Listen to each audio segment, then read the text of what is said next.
And at the same time looking to the world, I looked to my personal archive and collected some foreign newspapers and magazines from this time.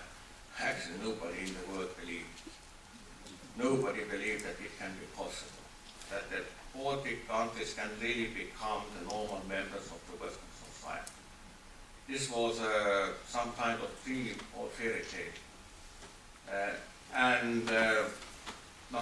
think the most optimistic article what I found on the German political future of the Europe was where it was written that, of course, Visegrad countries, yes, they will join European Union very fast.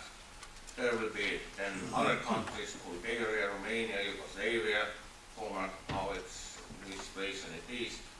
And then maybe in 20 years or so, maybe we can start to discuss what to do with the Baltics, but it's not very real because they are former Soviet topics and it will not happen.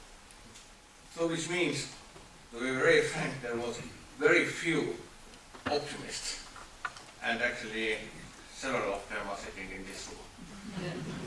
And I really not just saying the personal compliments, but Mart and Laars, the role what you have played in these years was really enormous, because there was not very much other people who really believed that we will survive. And your interest and your help, and most important, that you were very effective to get the other people to believe the same thing. Because alone, I'm not sure alone had Sweden survived, but you waked so many other countries, and that was important. This saved us from many, many troubles which we have witnessed in the former Yugoslavia, in the Balkans, and this saved Europe from this. I think the Swedish position really was enormously European, because you understood very well how important the stability and development in the Baltic countries is also for all Europe. And in this way, you were part, nearly everything in these years, what we did. And actually, it's a thing or the attitude which we can never forget. Because it was really hard. And I understand, actually, looking back myself, also all these Western experts who said that we will not survive. Because by the logic, it has been not possible. We had my first government, which goal was very simple, but to turn Estonia from east to the west, and not only in the paper, but in reality. When we looked what we had to do, the list was very threatening. So first of all, we really had to survive and build up the real existing democratic state and state structures, because we had nothing. We started mostly with empty hands, which in some way was good. We didn't have the normal police force, we didn't have at all the army, the defense forces.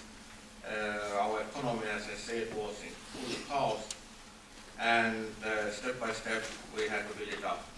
I must say the only really working structure in this time in Estonia probably was the foreign minister, Estonian, and that it worked very well.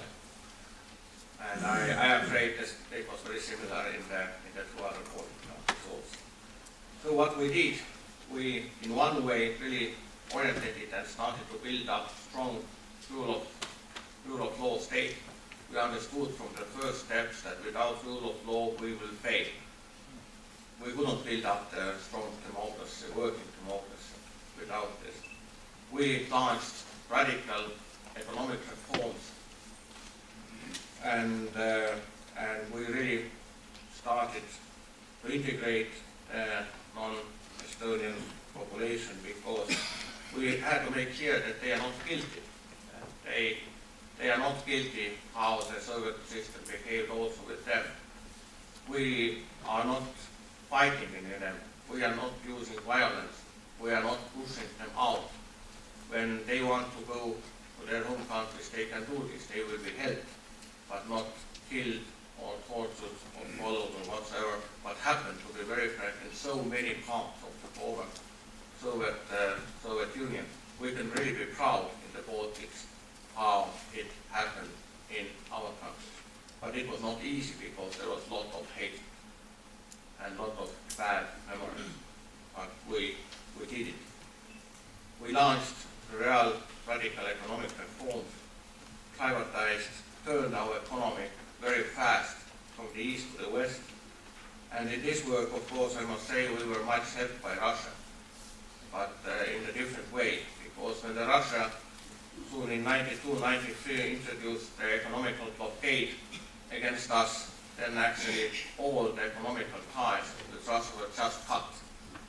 So our entrepreneurs who dreamed to continue these economical ties with a huge and large country, they just didn't have any other chance as to enter to the West, because there were no economical relations with Russia anymore.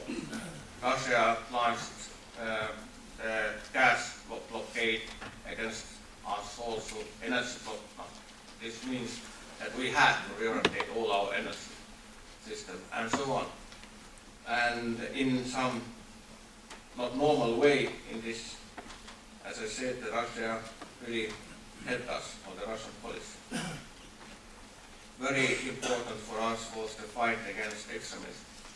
As I said, we had right-wing extremists who said that the Estonian government is too soft, and we had then, we can say, the left-wing extremists who said that we are too strong, which means that we had to calm both of them down. It was very hard. In some moment there was possibilities of some extremist military uprising.